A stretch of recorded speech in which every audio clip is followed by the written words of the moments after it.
And so I stood up at the end of his lecture, and I gave him a letter which I had written to him explaining why this graft was bogus.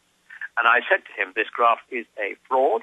You are participating in a fraud by using material of this kind, which has long been discredited. And the fact that you're still using it is an extremely serious matter. And he was very upset, and he said, oh, but to use the word fraud, that's a very unparliamentary word, you shouldn't use it. But he had absolutely no way of answering the point I had made. Lord Christopher Monckton is our guest. I want to, in layman's terms, sir, go over the state of the attempt at world government, at getting 190 nations lined up to sign on to a private UN/World Bank IMF dictatorship where we pay Maurice Strong and Al Gore and David Rockefeller for carbon credits. I was talking to Lord Monckton during the break about some of the things I want to cover in the time we have left with him in this hour. How they're trying to implement this global government takeover by stealth right now. Schwarzenegger says they're going to take over counties, cities, and states. That's already going on. But then I said, I also want to talk about how I keep seeing UN police assault or grab reporters that ask questions, even accredited reporters. And live on Fox News, the maker of Al Gore, Not Evil, Just Wrong, which is really a whitewash, by the way. He is pure evil. He's a fraud. He knows he's a would-be slave master. That guy got hit in the head by a bottle. I mean, they are really attacking people. And Lord Monckton told me he was assaulted by a police officer, knocked to the ground, and had to have the attention of a medic. So, Lord Monckton, you described it. Luckily, I brought up the point of the assaults of people that don't follow the new Hitlerian religion. But tell us what happened to yourself and others.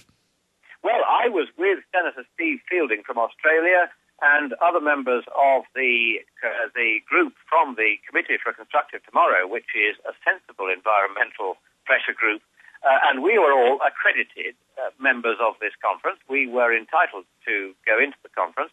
However, yesterday and again today, we were turned away by the UN on the flimsiest grounds because there had been a demonstration by members of other non-governmental organizations totally unconnected with us.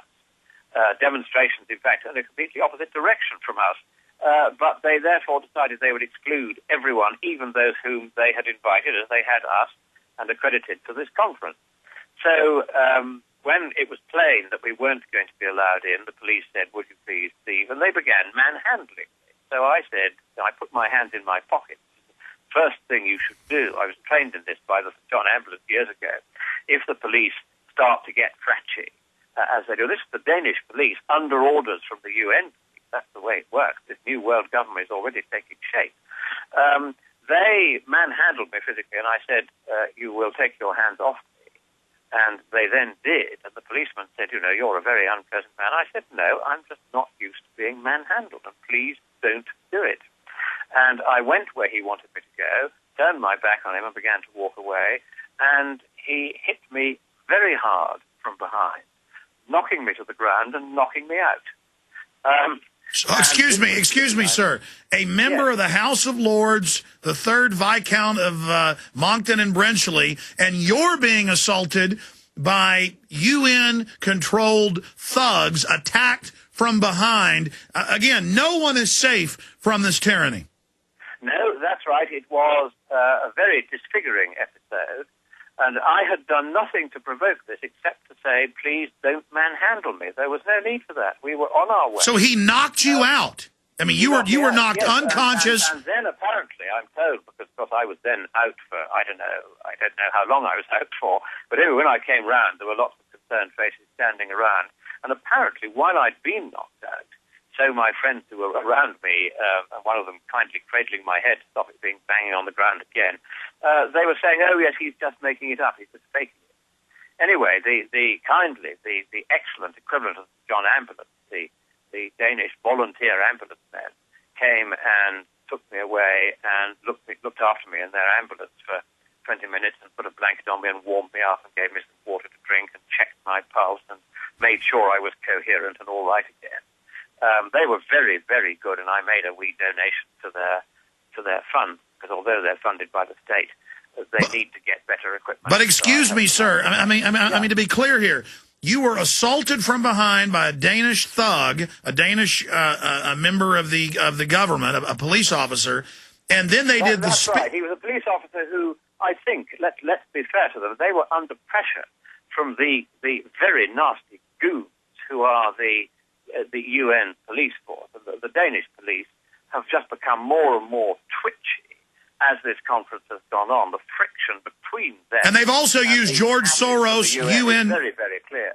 So I do feel some sympathy for the Danish police here. And this poor chap, he just didn't know where to turn. In the end, he just decided he would take a swipe at me and unfortunately knocked me to the ground and knocked me out. Did he hit you with a billy club in the head, sir? No. It was just, he had a gloved hand and he pushed me a little too hard in the back and knocked me flying. So let's not kind of sort of overstate this. It was a pretty minor incident. But if you did that to him, you'd be up on attempted murder charges. I would be locked up for assaulting a police officer, no doubt about it at all, and I'd be sent home in disgrace and never allowed back into Denmark again. He will get off scot-free and probably be given a promotion. That's the way it now is. So I do feel some sympathy to him.